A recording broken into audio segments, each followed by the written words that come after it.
Κυρίες και κύριοι, καλή σας μέρα. Βρισκόμαστε εδώ στο Πίνοντας Καφέ με το Θανάση Λάλα, ένας χώρος τον οποίο έχουμε φτιάξει για να ερχόμαστε να μιλάμε με ανθρώπους οι οποίοι το έχουν ψάξει ένα θέμα που μας απασχολεί όλους εμάς και μπορούν να δώσουν τις δικές τους απαντήσεις, αλλά να είναι πιο, αν θέλετε, πιο ψαγμένες απαντήσεις, πιο ειδικές απαντήσεις, για να μην χανόμαστε μέσα σε αυτή τον κόσμο των απόψεων, γιατί ζούμε σε έναν κόσμο απόψεων πια. Ο κάθε ένας μας έχει απόψεις για το κάθε τι.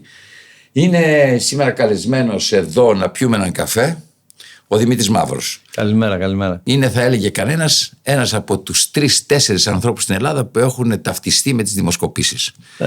Δυστυχώς ή ευτυχώς. Κύριε Μαύρο, θέλω να σας πω ότι ζούμε σε μια πολύ περίεργη εποχή. Άλλη μια περίεργη εποχή θα έλεγα. Γιατί κάθε φορά έτσι λέμε. Αλλά τώρα έχει παραγίνει το κακό. Δεν ξέρω αν και εσείς βοηθούν το social media, καταλήγουμε εκεί, διότι η χρήση πλέον και η ελευθερία έκφρασης της προσωπικής μας άποψης, και σωστό είναι αυτό, δεν μπορείς ούτε να τα σταματήσεις ούτε να τα καταργήσεις, δημιουργεί μια πανσπερμία απόψεων οι οποίες δημιουργούν θόρυβο, όπως και να το κάνουμε. Πάντως περνάει μεγάλη αμφισβήτηση ο χώρος. Έχουν πάρα πολλές εταιρείες δημιουργηθεί. Απορεί κανένας πώς συντηρούνται όλες αυτές οι εταιρείες και ποια είναι η αναγκαιότητα όλων αυτών των εταιρεών. Το κυριότερο όλων όμως, εκεί που θα καταλήξουμε, είναι ότι αμφισβητείται ένα εργαλείο. Γιατί η δημοσκόπηση είναι ένα εργαλείο, έτσι δεν είναι? Αμφισβητείται ένα εργαλείο γιατί όλοι πιστεύουν ότι ο κάθε ένας από αυτούς οι οποίοι ζητάνε τη γνώμη των δημοσκοπήσεων έχει τη δική του δημοσκοπική εταιρεία και βγάζει το αποτέλεσμα το οποίο θέλουν. Τραβηγμένο είναι αυτό, είναι άποψη. Επειδή ζούμε στη χώρα της καχυποψίας, θεωρούμε ότι το τυρί το βλέπω, τη φάκα δεν βλέπω. Άρα λοιπόν, πέλα, τώρα πες μου που είναι η φάκα. Πού οφείλεται η κακή φήμη? Καταρχάς, η κακή φήμη θέλει λίγο φιλτράρισμα ως προς το να μην θεωρηθεί δεδομένη η κακή φήμη. Έτσι. Έχει δημιουργηθεί διότι πλέον, επειδή οι παίκτες στο πολιτικό σκηνικό είναι πάρα πολλοί, ο καθένας έχει τις δικές του προσδοκίες και όταν τα αποτελέσματα δεν είναι ακριβώς έτσι όπως τα περιμένει, υπάρχει μια πολύ αρχαία ρίση επί των δημοσκοπήσεων που ξεκίνησε και από την εποχή της μέτρησης τηλεθέασης, αν θέλετε, ότι όταν κάποιος έχει πυρετό σπάει το θερμόμετρο. Να λυτρωθεί από τον πυρετό. Να λυτρωθεί πιστεύοντας ότι θα αλλά δεν λυτρώνεται δυστυχώς. Αλλά δεν λυτρώνεται.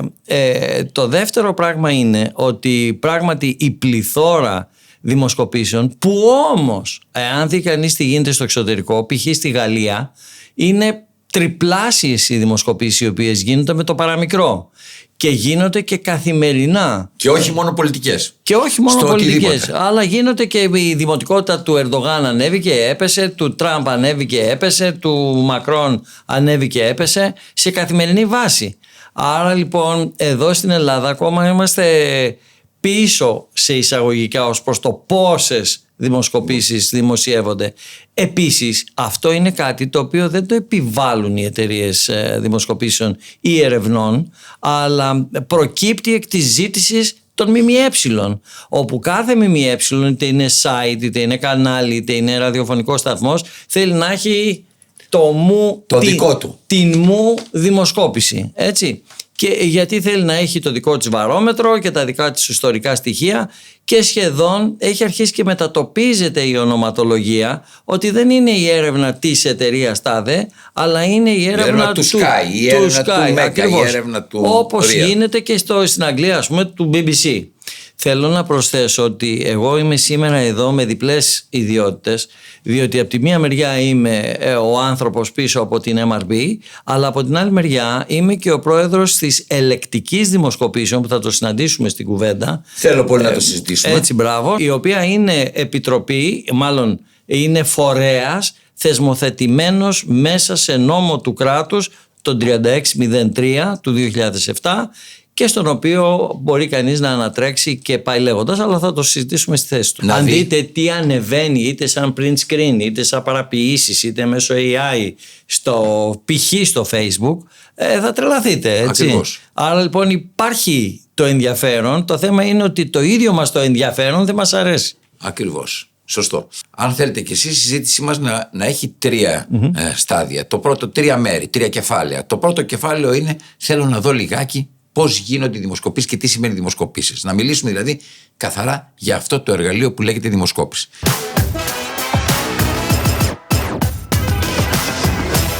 Η εταιρεία, μιλάω συγκεκριμένα για την MRB, έχει μια μανία, αν θέλετε, με το να ψάχνει τα κοινωνικοπολιτισμικά φαινόμενα που είναι από πίσω, που οθούν τη συμπεριφορά μας, την πολιτική, την καταναλωτική, τη μηντιακή και πάει λέγοντας. Έτσι. Ας ξεκινήσουμε λίγο μόνο από το πρώτο. Το πρώτο που θέλω να μιλήσω μαζί σας είναι αν και γιατί η δημοσκόπηση είναι εργαλείο ή τελικά από εργαλείο έχει καταντήσει να γίνει επιρροή. Εργαλείο επιρροής. Okay. Από εργαλείο δηλαδή έρευνας και μέτρησης των διαθέσεων της κοινής γνώμης να φτάσει στο σημείο πώς θα ελέγξουμε την κοινή γνώμη μέσα από τη δημοσκόπηση. Θα σας πω το εξής. Το βράδυ των ευρωεκλογών του 2024 είπα ότι από εδώ και μέχρι τις επόμενες εκλογές μεσολαβεί μεγάλο χρονικό διάστημα χωρίς κάποια αντικειμενική εκλογική αναμέτρηση. Άρα λοιπόν κύριοι, θα εξαρτώμεθα σε πολύ μεγάλο βαθμό για το τι γίνεται στο πολιτικό σκηνικό από το τι λένε οι δημοσκοπήσεις. Αυτό το φορτίο δεν μπορεί να το σηκώσει στο μέγεθος που φαίνεται και ηχεί η έννοια του εργαλείου του επιστημονικού της δημοσκόπησης. Διότι κάποια στιγμή, την εποχή που η κυρία Χούκλι ήταν στην ΕΡΤ και έλεγε τις ειδήσεις, γύρισε μία ομίγυρης στο πάνελ εν πάση περιπτώσει και είπε ωραία, αφού το είπε η MRB, τι τις στέλνουμε τις εκλογές, και σηκώθηκα όρθιος εκείνη τη στιγμή και λέω τι λέτε τώρα, καταλύετε την έννοια δημοκρατία, τι είναι αυτό που είπατε, πάρτε το πίσω, διότι δεν μπορεί να σηκώσει το εργαλείο τέτοιου είδους ηρωνίες, και γιατί ως ηρωνία καταλήγει. Ναι. Άρα λοιπόν η δημοσκόπηση είναι ένα όντως επιστημονικό εργαλείο, το οποίο γίνεται με κανόνες. Δεν γίνεται έβγαλα ερωτηματολόγια στο φίλο μου, τον κολλητό μου και δεν ξέρω και εγώ τι, και προσπαθεί να αποτυπώσει, θα πω την απάντηση κλισέ, την εικόνα της στιγμής.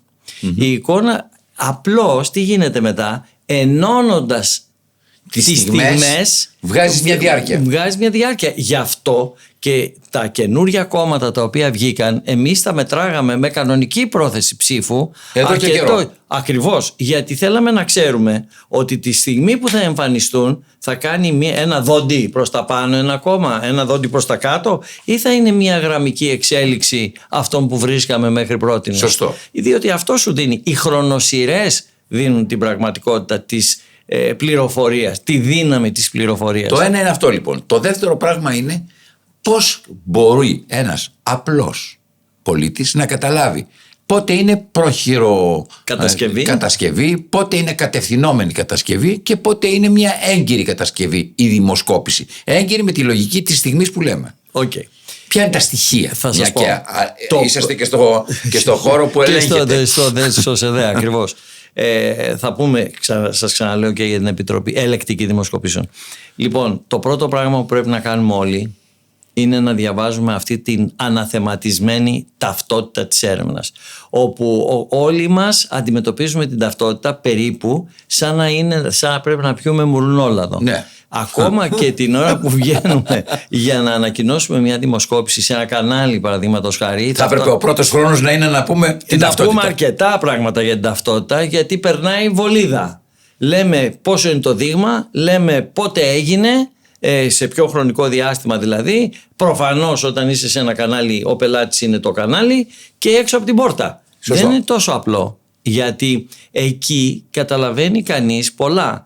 Πρέπει να διαβάζουν ποια είναι η εταιρεία η οποία τρέχει την έρευνα, τι credentials ή τι χαρακτηριστικά έχει δείξει σε βάθος χρόνου.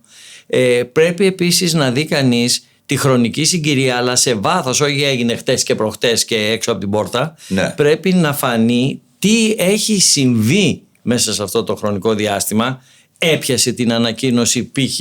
του κόμματος του Τσίπρα ή ήταν στο τσακ? Άρα αυτό που βλέπω δεν κολλάει στο να μετράει. Άρα είναι μια προβολή. Έτσι. Ναι.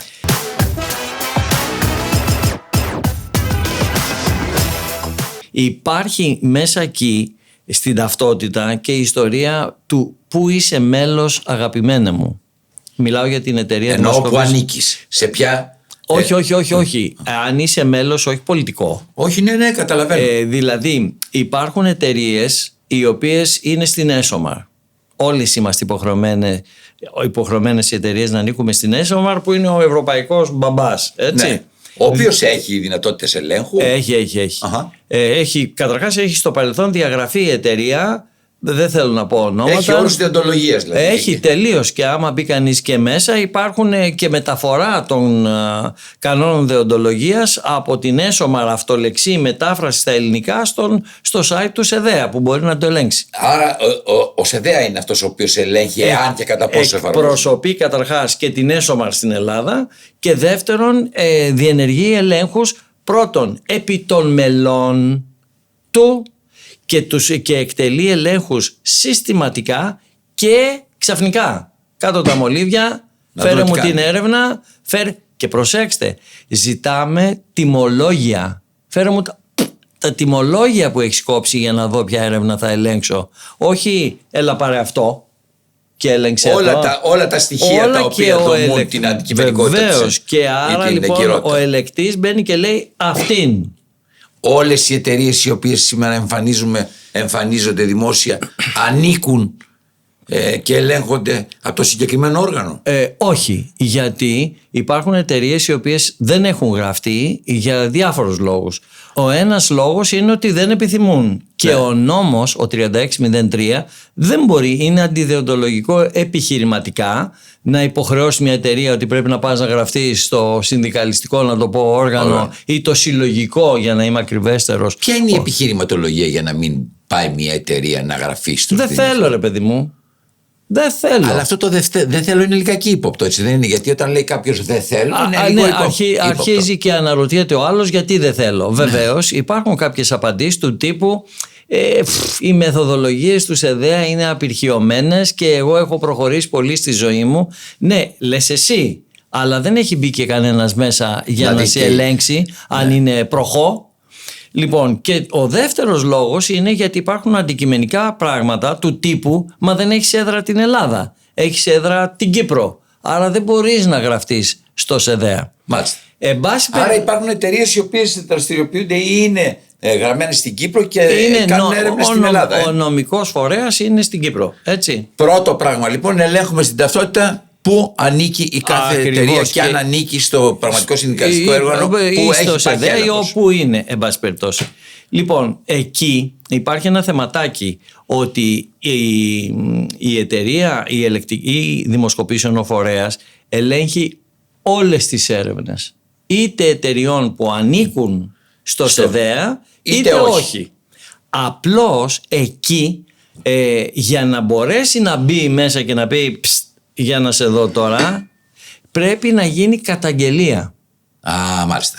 Διότι διαφορετικά δεν μπορεί να μπει μέσα. Δεν μπορεί να μπει μέσα και υπάρχουν διάφοροι λόγοι για τους οποίους δεν μπορεί να μπει μέσα. Ο ένας εξ αυτών, και πολύ βασικός από την εποχή του Ηλία του Νικολακόπουλου, με τον οποίο είχαμε συνεργαστεί στενά για όλο αυτό το πράγμα, είναι ότι δεν έχει τη δύναμη η εταιρεία αυτή να έχει παρακολουθητές οι οποίοι διαβάζουν ό,τι έρευνα δημοσιεύεται, είτε είναι για τοπική αυτοδιοίκηση, είτε είναι για δεν ξέρω και εγώ τι, κοινωνικο-οικονομικά, είτε είναι για πολιτικά, είτε είναι για πρόθεση ψήφου, με αποτέλεσμα απαιτείται καταγγελία.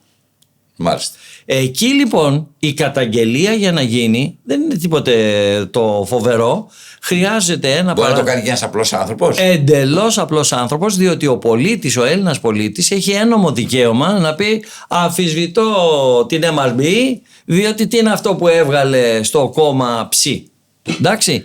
Πήγαινε στην ελεκτική δημοσκοπήσεων, δίνεις ένα στοιχειώδες παράβολο το οποίο είναι 500 ευρώ και ενεργοποιείται η επιτροπή από κάτω, που δεν είμαι εγώ. Γιατί κάποιος θα πει, μα κύριε Μαύρο, τόση ώρα μας δουλεύεις. Ευλογάτε τα γένια σας, ας πούμε. Δεν ελέγχω εγώ. Εγώ απλά εκπροσωπώ τη θεσμική, αν θέλετε, υπόσταση, αλλά τους ελέγχους τους κάνουν άλλοι άνθρωποι ειδικοί, οι οποίοι είναι καθηγητές πανεπιστημίου, είναι νομικοί, είναι στατιστικοί, είναι ό,τι μπορείτε να φανταστείτε. Καταλαβαίνω.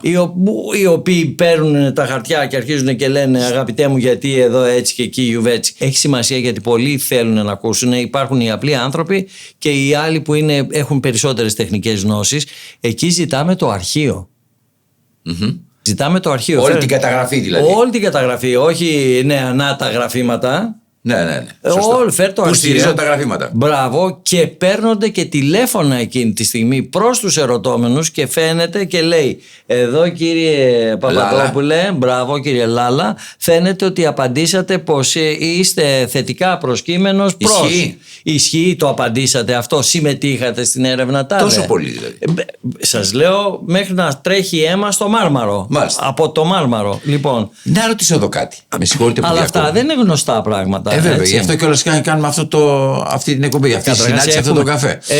Καταρχάς έχουμε και εμείς σαν επιστημονικό προσωπικό αυτή την εσωστρέφεια του άφρο-κάφρο επιστήμονα, που μας αρέσει να είμαστε λίγο νάρκισοι την ώρα που βγαίνουμε στην τηλεόραση, αλλά μετά ξαναπάμε στο λαγούμι για να κάνουμε την επιστημονική δουλειά, να βρούμε το νουμεράκι. Επίσης, κάτι που πρέπει να συζητηθεί είναι ότι, για πείτε μου ακριβώς ποιο κίνητρο έχει μια εταιρεία δημοσκοπήσεων να λέει άλλα από αυτά τα οποία πιθανά θα βγουν σε μερικές μέρες. Ναι. Για πείτε μου. Κλείνει την επόμενη μέρα. Σωστό. Να πάμε τώρα λιγάκι. Εδώ βάζω μια ερώτηση η οποία έχει ενδιαφέρον με την επικαιρότητα. Για ποιο λόγο, όταν κάποιος από όλους αυτούς που μετριέται αμφισβητεί, δεν γίνεται καταγγέλων? Γιατί εγώ ακούω την αμφισβήτηση, αλλά δεν βλέπω την καταγγελία. Γιατί και αυτό είναι το ζητούμενο. Εάν πραγματικά, ας υποθέσουμε, ο Ανδρουλάκης, ο Μητσοτάκης αμφισβητούν κάτι, μας λέτε εδώ ότι έχουν τη δυνατότητα να έρθουν να το καταγγείλουν και να μπει αύριο το πρωί, να μπει ο άλλος μέσα και να ψάξει. Φέρε μου την έρευνα, αγαπητέ. Εδώ τα data. Όχι και cross-check με τον ερωτώμενο. Γιατί και τα data, που λέει ο λόγος, μπορείς να έχεις μπει μέσα και να αρχίσεις να βάζεις μια κότα, να πληκτρολογεί ό,τι να είναι. Πάει λοιπόν αυτό. Άρα μπορεί να μην το ξέρουν, αλλά δίνουμε τη δυνατότητα να καταγγείλουν. Στο παρελθόν, εύχομαι να μην συμβαίνει αυτό τώρα. Υπάρχουν δύο σενάρια. Το ένα σενάριο είναι, δεν ξέρω πώς γίνεται αυτό το πράγμα. Και το δεύτερο, που είναι λιγότερο πιθανό πια στις μέρες μας, και το δεύτερο είναι ότι αν κάνω καταγγελία και προκύψει ότι τελικά τα data είναι σωστά, τι γίνεται? Χάνω το δικαίωμα να ξαναμιλήσω. Και όπως λένε πολλοί επώνυμοι ιστορικά, είναι προτιμότερο να έχεις κάποιον υποαμφισβήτηση παρά να μπει στη διαδικασία να κάνεις δικαστήριο. Σωστό. Και να τον πιθανά αθώσεις, έτσι. Πάμε τώρα στην ουσία. Με συγχωρείτε που το πάω λιγάκι γρήγορα, αλλά γιατί έχει μεγάλη σημασία. Εδώ μιλάμε για μια έρευνα η οποία διατυπώνονται ερωτήσεις σε ένα συγκεκριμένο κοινό, εντάξει, και παίρνουμε απαντήσεις και βάσει των απαντήσεων βγάζουμε κάποια αποτελέσματα. Πάμε λοιπόν. Πόσο ρόλο παίζει ο τρόπος με τον οποίο διατυπώνεται η ερώτηση? Πριν φτάσουμε εκεί, γιατί εκεί είναι και το ζουμί, είναι και σε ποιους μιλάμε. Πάρα πολλοί κόσμος μας λέει συχνά, εμένα και δεν με έχετε πάρει ποτέ. Το ακούω και εγώ πολύ συχνά. Εμένα δεν με έχουν πάρει ποτέ. Άλλος βγαίνει και λέει, με έχουν πάρει 6 φορές τον τελευταίο μήνα. Αυτό σημαίνει πράγματα, έτσι.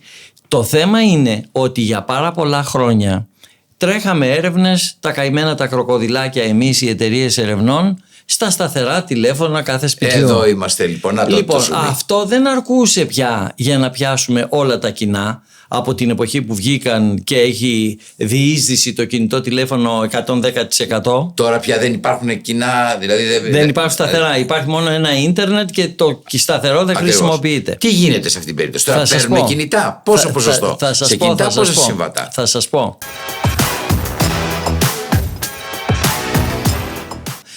Εδώ λοιπόν χρειάστηκε να γίνει παρέμβαση, έτσι ώστε, γιατί χάναμε μέσα από τα σταθερά τις μικρότερες ηλικίες. Δεν βγαίναν, δεν το σηκώναν το τηλέφωνο. Συνήθως το σήκωναν οι νοικοκυρές του σπιτιού, οι γέροντες και τα λοιπά. Και είχαμε βάλει βέβαια κανόνες, ότι πείτε μου ποιος έχει τον τελευταίο, ήταν ο τελευταίος που είχε γενέθλια, για να αλλοιώσουμε, να βάλουμε τυχαιότητα στο πράγμα.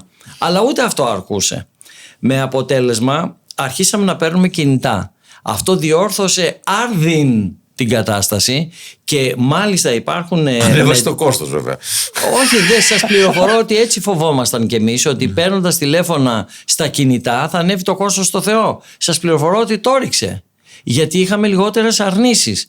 Παραδείγματος χάρη, η έρευνα ραδιοφώνου, που για τις ακροαματικότητες των ραδιοφωνικών σταθμών, το δείγμα είναι μισό-μισό κινητά σταθερά. Διότι και η φυσική τάση είναι να γίνουν περισσότερο τα κινητά.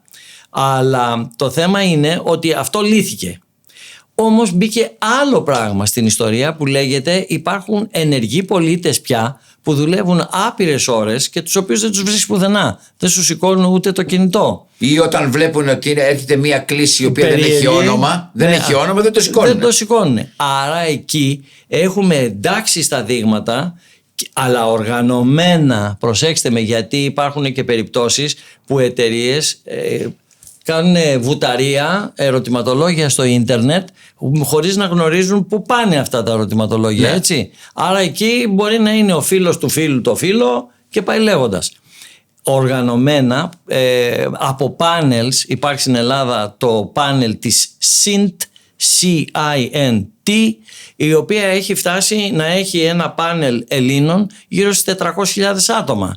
Άρα δεν μπορείς να πέφτεις στο ίδιο άτομο πολλές φορές, ναι. Και άρα έχεις και αντιπροσωπευτικότητα δείγματος. Το αντιπροσωπευτικό δείγμα πόσο είναι περίπου? Τι εννοείται? Ενώ μια έρευνα η οποία πόσο δείγμα πρέπει να έχει? Πόσο δείγμα πρέπει να έχει? Ο νόμος 3603 σε συνδυασμό με αυτά που λέει η ESOMAR λέει ότι αν, αγαπημένε μου, έχεις μέσα πρόθεση ψήφου στο ερωτηματολόγιο, δεν μπορεί να είναι 999 ερωτηματολόγια. Πρέπει να είναι από 1000 και πάνω.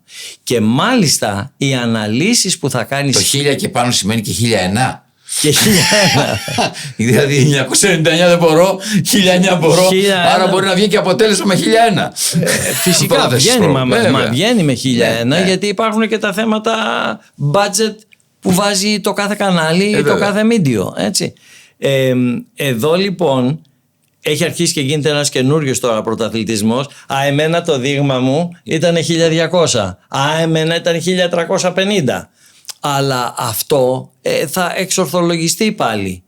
Εκείνο που έχει σημασία δεν είναι αυτό, γιατί στο εξωτερικό σας πληροφορώ ότι γίνονται δημοσκοπήσεις σε 800 άτομα. Όταν έρχονται πρεσβείες ή ξένοι παίκτες να μας ζητήσουν πολιτική έρευνα στην Ελλάδα, δεν μας ζητάνε τερατώδη δείγματα. 800 άτομα για την Ελλάδα είναι μια χαρά για αυτούς. Έτσι, γιατί είναι εξοικειωμένοι, γιατί είναι πιο σοφιστικές κριτές, και το καθεξής. Και πάει λέγοντας. Λοιπόν, εσείς βλέπετε ένα πρόβλημα σε αυτό? Εσείς που έχετε την εμπειρία δηλαδή σε αυτό το πράγμα? Όχι, θα σας πω τι είναι.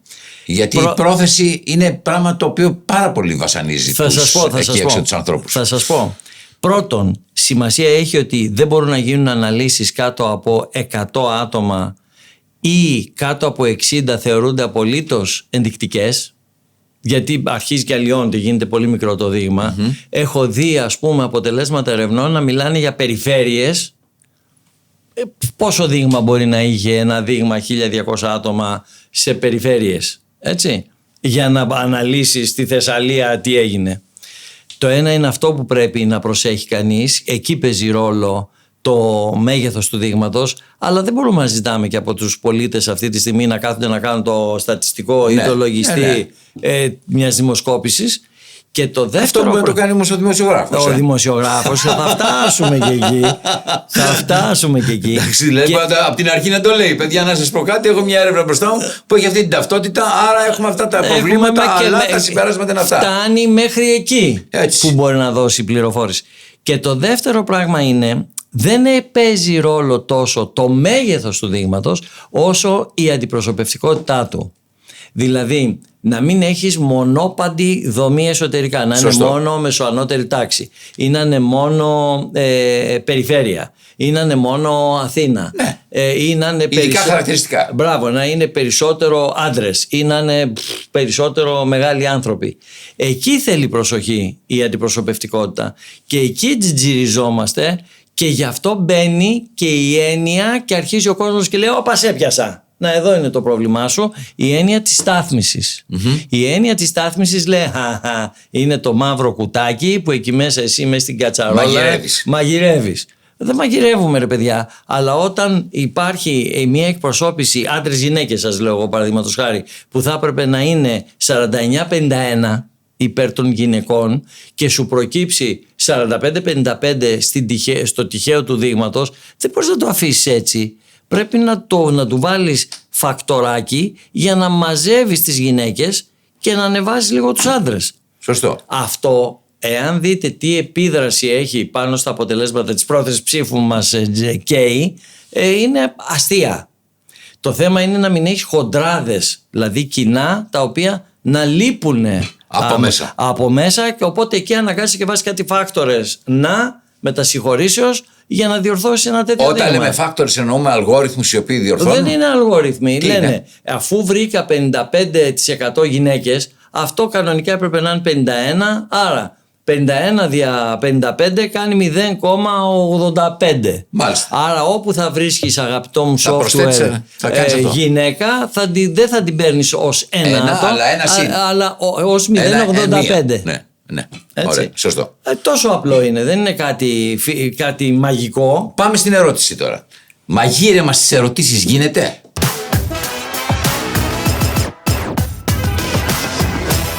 Πάμε στις ερωτήσεις.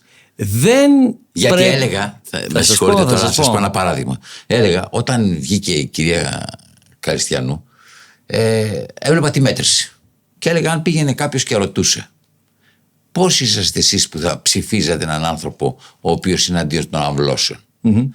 Και το ερώτημα γινόταν έτσι, θα βλέπαμε ένα άλλο αποτέλεσμα από ότι πώς είσαστε εσείς που θα ψηφίζατε την κυρία Καριστιανού. Δηλαδή αποσυναισθηματοποιούμε το μήνυμα το πολιτικό και βλέπουμε πόσοι άνθρωποι εκεί προτίθεται να ψηφίσουν ένα τέτοιο μήνυμα. Ξερά. Αυτό το πράγμα δίνει ένα διαφορετικό αποτέλεσμα. Μπορεί να δώσει, ναι. Έτσι. Άρα η ερώτηση παίζει ένα πολύ σημαντικό ρόλο. Τερατώδη, έτσι. Και μάλιστα γι' αυτό μερικές φορές υπάρχουν και γκρίνιες και μέσα στον κλάδο, γιατί κυρίως εταιρείες οι οποίες δεν είναι μέλη του ΣΕΔΕΑ έχουν διατυπώσει ερωτήσεις οι οποίες είναι κάπως διατυπωμένες περίεργα. Και δεν γίνεται από κακή πρόθεση. Γίνεται γιατί υπάρχει η ανάγκη πια στον κόσμο. Διαφοροποίησης. Όχι. Να τίθενται τα ερωτήματα με μπρουτάλ τρόπο. Χριστιανέ μου, θες αυτό ή θες εκείνο. Αλλά θέλει προσοχή πώς θα το διατυπώσει το αυτό ή το εκείνο, γιατί υπάρχει πιθανότητα, θα σας πω, υπάρχει πιθανότητα να φτιάξει μια ερώτηση η οποία να είναι διπλή.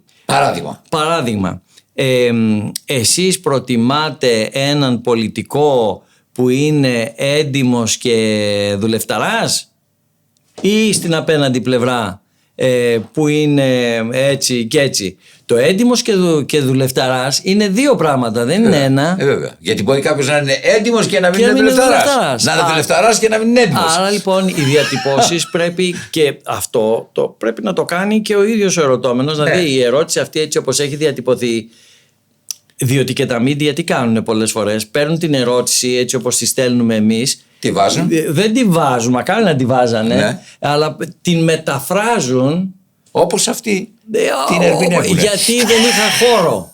Έτσι, στο τζίγκο παλαιότερα. Άρα εδώ έχουμε και μια μεσολάβηση των προθέσεων των media. Όχι προθέσεων, και μερικές φορές και αθώας. Δεν με χώραγε εκεί να βάλω μεγάλο τίτλο. Καλά κάνετε εσείς και το λέτε έτσι, αφήστε με να το λέω αλλιώς. Επειδή έχω συνεργαστεί με όλο το δημοσιογραφικό κόσμο της χώρας, ξέρω που υπάρχει πρόθεση. Σας λέω ότι η συντριπτική πλειοψηφία δεν έχει πρόθεση. Είναι η καθημερινότητα που μας τρώει μερικές φορές, γιατί όπως και να το κάνουμε θέλουμε να βγάλουμε ένα τίτλο στο πρωτοσέλιδο της εφημερίδας τόσο. Και εκεί υπάρχουν, αν θέλετε, και προσεγγίσεις. Π.χ. μία προσέγγιση είναι προηγείται η Νέα Δημοκρατία με double score.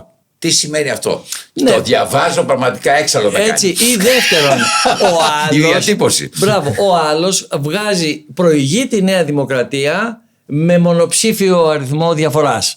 Και μιλάνε για το ίδιο. Και μιλάνε για το ίδιο πράγμα. Λοιπόν, άρα καταλαβαίνετε ότι αυτό είναι θεμιτό. Το θέμα είναι εμείς που διαβάζουμε τα αποτελέσματα να καταλάβουμε ότι θέλουμε και τις δύο πληροφορίες, γιατί τι σημαίνει με double score? Αν δηλαδή το ένα κόμμα παίρνει 5% και το άλλο παίρνει 2,5%, λέει κάτι? Έτσι. Double score είναι. Έτσι. Λοιπόν. Ή πηγαίνει καλά ένα κόμμα το οποίο έχει 20 και το άλλο έχει 9. Αφού κάνει ένα από τα δύο δεν τα καταφέρνουμε. Δεν κάνουν τίποτα. Λοιπόν, άρα θέλει βοήθεια και από τα ΜΜΕ η όλη ιστορία.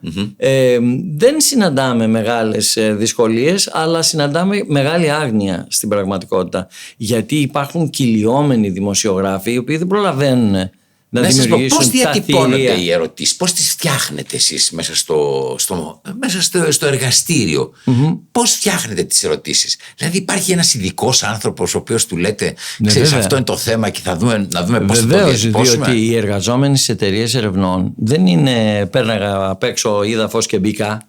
Είναι άνθρωποι και στατιστικοί και κοινωνιολόγοι και άνθρωποι οι οποίοι έχουν σπουδάσει στατιστική αλλά κάνουν μεταπτυχιακό στην κοινωνιολογία ή στην ανθρωπολογία, για να μπορέσουμε να πιάσουμε τι θέλει να πει ο ποιητής. Μάλιστα στο παρελθόν βάζαμε μία ερώτηση για ένα θέμα.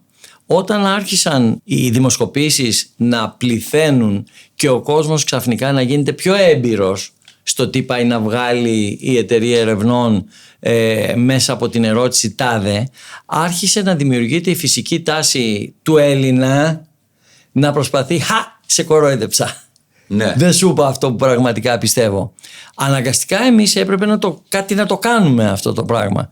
Και ο μόνος τρόπος για να το κάνεις είναι να βάλεις κι άλλη ερώτηση ψιλοανάποδα διατυπωμένη ή με έναν άλλο τρόπο, γιατί δεν προλαβαίνει ένας άνθρωπος που τον έχει στο τηλέφωνο ή κάπου αλλού σε ένα άλλο είδος ερωτηματολογίου να σκεφτεί και να πει αυτό μου το ξαναρώτησε εκεί, μου το ξαναρωτάει και εδώ, πρέπει να κάνω δύο απαντήσεις οι οποίες να ταιριάζουν. Εάν όμως, συγγνώμη, είναι λιγάκι η τριγκαδόρικη ερώτηση, εάν όμως η εταιρεία δημοσκοπήσεων και ταυτόχρονα ο πελάτης έχουν προαποφασίσει ότι πρέπει να έχουν ένα αποτέλεσμα, πάει να πει ότι ο χειρισμός της ερώτησης, της δεύτερης, της τρίτης, μπορεί να κατευθύνει απάντηση. Όχι, αυτό, η δεύτερη, τρίτη ερώτηση είναι για να κάνουμε εμείς cross αν αυτός ο ερωτώμενος είναι συνεπής ή όχι.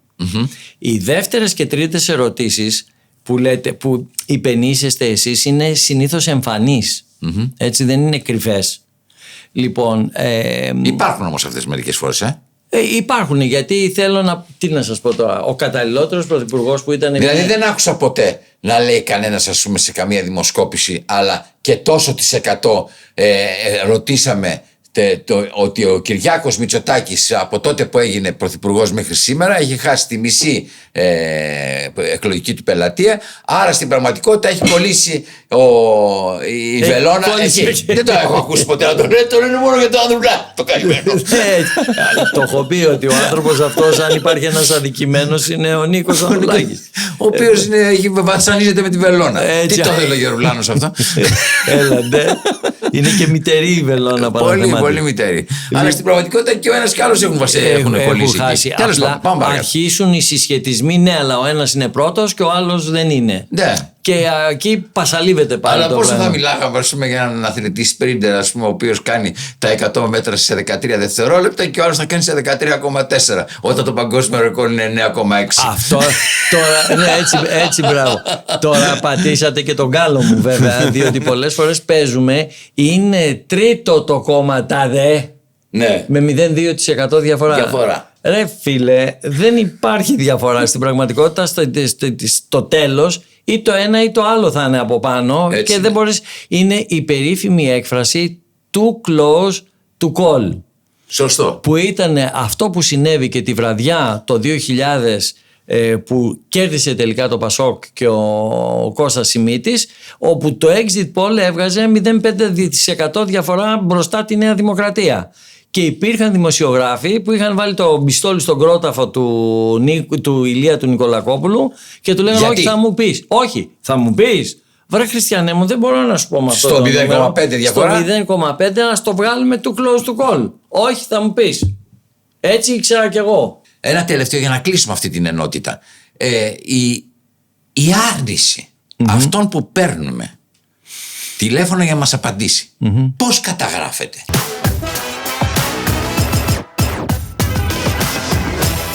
Καταγράφεται. Πώς? Γιατί... Ως λευκό? Ως όχι. Δεν ξέρω, δεν ρωτώ, δεν απαντώ. Υπάρχουν πολλά. Για Πρώτον, ξεκινάμε από το ότι σχεδιάζεται ένα δείγμα καταρχάς μέσα σε ένα Excel με παραγωγή τυχαίων τηλεφώνων. Είτε είναι σταθερά, είτε είναι κινητά, και αντίστοιχα όταν ζητάμε δείγμα πάνελ από τη ΣΥΝ. Ιντερνετικά. Μπράβο. Αυτό λοιπόν το οποίο συμβαίνει είναι ότι εγώ πήρα τα τηλέφωνα αυτά, αλλά επειδή είναι παραχθέντα με τυχαίο τρόπο, δεν είναι και υπαρκτά. Άρα λοιπόν βγαίνει σήμα από κάτω, γιατί υπάρχει δυνατότητα, ας πούμε, στους παρόχους τηλεφωνίας, ότι αυτό δεν υπάρχει. Βγαίνει ένας ειδικός παλμός και κόβεται από το software που χρησιμοποιούμε. Εκεί έχουμε μια απώλεια καταρχάς δείγματος, η οποία ποιοτικά δεν μας νοιάζει, γιατί δεν υπήρχε το τηλέφωνο. Το δεύτερο πράγμα είναι ότι παίρνουμε τηλέφωνα και οι άνθρωποι είναι υπαρκτά. Τα βάζω όλα μαζί στο τσουβάλι. Δουλεύουμε, δεν έχω τώρα χρόνο και δεν θέλω να απαντήσω. Σας παρακαλώ, με ενοχλείτε. Ακριβώς αυτό, αρνούνται. Στην αναλογία αυτών θα σας πω. Και επίσης υπάρχει και η περίπτωση όπου παίρνεις τηλέφωνο και επειδή το ερωτηματολόγιο είναι μακροσκελές, άρα θέλει χρόνο απάντηση. Θέλει χρόνο να απαντήσει, διότι οι πελάτες, και λέω τα ΜΜΕ τα οποία μας παραγγέλνουν τις έρευνες, βάλει και από αυτό, βάλει και από εκείνο, βρήκαμε παπά να θάψουμε 5-10. Ναι. Τώρα έχει αρχίσει και γίνεται ένας άλλος πρωταθλητισμός. Έχω υλικό να σου δείχνω σε δελτίο 2 μέρες. Λοιπόν, άντε τώρα να... Ναι, εκεί λοιπόν υπάρχει πιθανότητα ο ερωτώμενος να σου πει μεγάλε. Εντάξει, είπαμε να απαντήσω. Με ζάλισες. Λοιπόν, μπαπ και σου κόβουν τη συνέντευξη και τον χάνεις. Και χάνεις το μισό. Δεν χάνεις το μισό, το άλλο μισό είναι άχρηστο όμως. Άρα λοιπόν. Άρα ένα ερωτηματολόγιο πρέπει να ολοκληρωθεί για να θεωρείται έγκυο. Δεν υπάρχει περίπτωση. Μάλιστα. Διαφορετικά την έχεις πατήσει. Απλά πέταξε τα λεφτά σου. Άρα μιλάμε για 1000 ολοκληρωμένα ερωτηματολόγια. Από την αρχή μέχρι το τέλος. Μάλιστα. Το response rate, γιατί εκεί ξέρω ότι θέλετε να καταλήξετε, δηλαδή πόσους πήρα τηλέφωνο και πόσοι μου απάντησαν καταρχάς, είναι ένα σημαντικό νούμερο. Όπου σας πληροφορώ ότι στην Ελλάδα έχουμε από τα υψηλότερα response rates, δηλαδή μας απαντούν πιο εύκολα από στη Γαλλία και στο εξωτερικό, γιατί είμαστε ακόμα πιο συναισθηματικό something. Ναι. Και τη συζήτηση. Νιώθουμε και κάτι ότι μας παίρνουν να πούμε τη γνώμη μας. Στις δε πολιτικές είναι και λίγο παραπάνω από ό,τι είναι στις καταναλωτικές. Διότι μας έχει τύχει στο τηλέφωνο να παρακολουθούμε από πίσω κρίσιμοι άνθρωποι και να λέει ο ερωτώμενος και πες τους και μη μου το κλείνεις, να σου πω τι θα τους πεις. Άρα λοιπόν δεν υπάρχει τόσο πολύ μεγάλο πρόβλημα όσο ανάποδο πρόβλημα έχουμε. Δεν βρίσκουμε ερευνητές πια, διότι τα νέα παιδιά προτιμούν να πηγαίνουν να κάνουν delivery, παραδείγματος χάρη, ως φοιτητές, παρά να είναι κλεισμένοι σε ένα χώρο και να ακολουθήσουν κανόνες και πάει λέγοντας. Ο αγανακτισμένος πολίτης είναι αυτός που το κλείνει ή είναι αυτός που απαντάει λέγοντας πράγματα τα οποία πολλές φορές δεν θα ακολουθήσει? Είναι και τα δύο είδη. Εάν θέλετε, μπαίνει στην έρευνα με λίγο παραπάνω ρυθμό και είναι αυτός ο οποίος πάει στα δοξού, πάει στην αδιευκρίνηστη ψήφο, μοιράζεται σε τέτοιου είδους θέσεις. Και γι' αυτό και κάνω μια μικρή πάσα τώρα για το επόμενο μέρος, το άλλο κεφάλαιο. Μπράβο, η αδιευκρίνηστη ψήφος, π.χ. η αναποφάσιστη που λένε άλλοι, είναι κυρίως νεότερες ηλικίες, μέχρι 35, 30, 35 χρονών, γυναίκες. Ναι. Και δεν είναι επειδή κάποιοι θα μπορούσαν να θεωρήσουν οι γυναίκες είναι χαζές. Όχι, το αντίθετο. Είναι πολύ πιο ευαισθητοποιημένες γύρω από θέματα και προβλήματα κτλ. Άρα καθορίζονται από το συναίσθημά τους απέναντι σε αυτά. Πίσω. Δεν σε πιστεύω. Και τέλος είναι μισθωτοί του ιδιωτικού τομέα. Έτσι. Αυτοί λοιπόν οι άνθρωποι είναι που διαμορφώνουν τις κυβερνήσεις. Μάλιστα. Έτσι. Δηλαδή μετακινούμενοι αυτοί δίνουν, ενισχύουν πράγματα και κυβερνήσεις. Και θα πούμε κι άλλα στη συνέχεια. Τελειώνοντας, θέλω να σας ρωτήσω πόσο όταν χάνεται η εμπιστοσύνη στους θεσμούς αλλάζουν και ο τρόπος με τον οποίο συμμετέχουν οι άνθρωποι στις έρευνες. Κουνιούνται πράγματα, ναι, έχετε δίκιο. Επειδή το έχουμε μετρήσει σε έρευνες, παραδείγματος χάρη όπως οι τάσεις, που μετράμε την εμπιστοσύνη στους θεσμούς από το 1987, για να καταλάβετε, μέσα εκεί έχουμε και την εμπιστοσύνη στις δημοσκοπήσεις. Ναι. Παρόλο που κάποιοι μας λένε ναι, αλλά όταν ένας έχει σηκώσει το τηλέφωνο ή σου έχει ανοίξει την πόρτα, σημαίνει ότι είναι ψηλοθετικά διακείμενος απέναντι στις δημοσκοπήσεις. Οπότε πόσο αντικειμενικό είναι αυτό? Για ρώτα τους άλλους που δεν συμμετέχουν. Είναι όμως μία ένδειξη. Σας πληροφορώ ότι στη λίστα οι δημοσκοπήσεις είναι περίπου στη μέση. Από κάτω είναι κόμματα, όλα τα υπόλοιπα. Μη σας πω τι, άμα θέλετε ανοίγω τα data να σας το πω.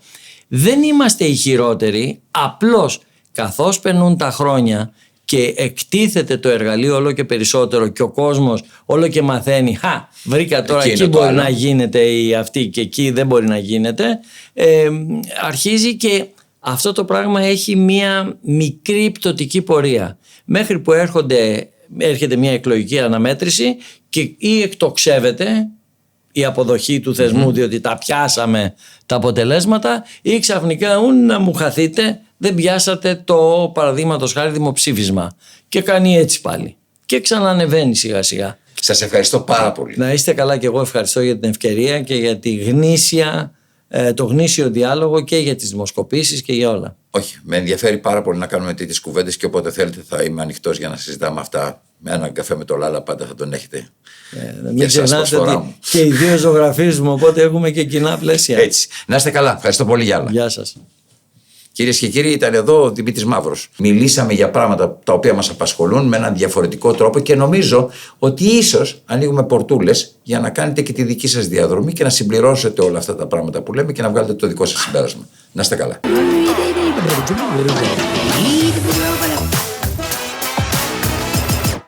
Εδώ είμαστε λοιπόν, κυρίες και κύριοι, βρισκόμαστε στο Πίνοντας Καφέ με τον Θανάση Λάλα. Θέλω λοιπόν να σας πω ότι από σήμερα θα ξεκινήσω κάτι που με ενδιαφέρει πάρα πολύ. Ξέρετε, εγώ είμαι αναγνώστης, πάρα πολύ αναγνώστης, διαβάζω πολλά πράγματα στη ζωή μου. Είναι η παρέα μου, αν θέλετε, τα βιβλία. Σήμερα θα σας παρουσιάσω λοιπόν ένα απόσπασμα από αυτό το βιβλίο που είναι Έφοδος στον ουρανό. Είναι ένα βιβλίο που δεν θέλω να το πάρετε ναρκισσιστικά. Είναι ένα βιβλίο το οποίο περιέχει συνεντεύξεις που έχω κάνει με ανθρώπους που έχουν πάρει Νόμπελ. Από Νόμπελ Φυσικής μέχρι Νόμπελ Λογοτεχνίας και από Νόμπελ Λογοτεχνίας μέχρι Νόμπελ Ειρήνης. Λοιπόν, από αυτό το βιβλίο θα σας διαβάσω ένα μικρό απόσπασμα γιατί το θεωρώ πάρα πολύ σημαντικό. Οι προτάσεις μου θα είναι πάντα μέσα από βιβλία τα οποία έχω διαβάσει. Ποτέ δεν θα σας προτείνω κάτι το οποίο πρώτα δεν θα το έχω διαβάσει εγώ. Λοιπόν, εδώ έχω να σας διαβάσω κάτι πολύ συγκεκριμένο και μετά θα σας πω γιατί σας το διαβάζω. Είμαστε στη σελίδα 321 και λέει: ο άνθρωπος ο οποίος απαντάει σε μία από τις συνεντεύξεις, ένας άνθρωπος που πήρε Νόμπελ. Εκ των πραγμάτων όμως, για να επιβάλλει κάποιος την εθνική του ταυτότητα, πνευματική και πολιτιστική, δεν χρειάζεται ούτε να σκοτώσει ούτε να ασκήσει βία. Η ιστορία, ως σήμερα, έχει γραφτεί με κόκκινα γράμματα. Ο Τολστόι, ξέρετε, είχε πει κάποτε για τον Νεαπολέοντα: έγινε διάσημος επειδή σκότωσε πολλούς ανθρώπους. Αν είχε σκοτώσει περισσότερους, θα το ήξερε ακόμα περισσότερος κόσμος. Από ένα σημείο και μετά, λοιπόν, τα εγκλήματα θα μπορούσαν να είναι αρκετά για να μην το ξεχάσει πια κανένας στον κόσμο. Κανένας στην ιστορία. Αυτό το λέει ένας άνθρωπος που τον ρώταγα διάφορα άλλα πράγματα όταν τον συνάντησα και μου είπε πολύ σπουδαία πράγματα. Στη συνέχεια αυτής της κουβέντας, γιατί αυτό που μου είπε μέχρι τώρα κατανοεί κάποιος γιατί γίνονται όλα αυτά που γίνονται γύρω μας από τους ηγέτες τους σημερινούς. Στη συνέχεια όμως αυτός ο ηγέτης, γιατί περί ηγέτη πρόκειται, λέει: σήμερα ποιος ο λόγος να σκοτώσεις τόσους ανθρώπους? Καλύτερα να στείλεις κάποιον στο σχολείο παρά στο στρατό. Με αυτόν τον τρόπο και το έθνος σου βοηθάς και η οικονομία σου πάει προς το καλύτερο. Κυρίες και κύριοι, ο άνθρωπος που μιλάει είναι ο Σιμών Πέρες, ένας από τους προέδρους του Ισραήλ, ένας από τους προέδρους του κράτους, το οποίο σήμερα δημιουργεί αυτό που δημιουργεί στους διπλανούς λαούς. Θέλω λοιπόν να σας πω ότι είναι ένα πολύτιμο βιβλίο, Έφοδος στον ουρανό λέγεται, είναι από τις εκδόσεις Αρμός και περιέχει τέτοιες συνομιλίες που μπορούν να καθαρίσουν το μυαλό μας. Κάθε φορά, από το πίνοντας καφέ με τον Θανάση Λάλα, θα έχετε ένα βιβλίο για να το έχετε παρέα τις ώρες που ο ελεύθερος χρόνος σας είναι δημιουργικός χρόνος.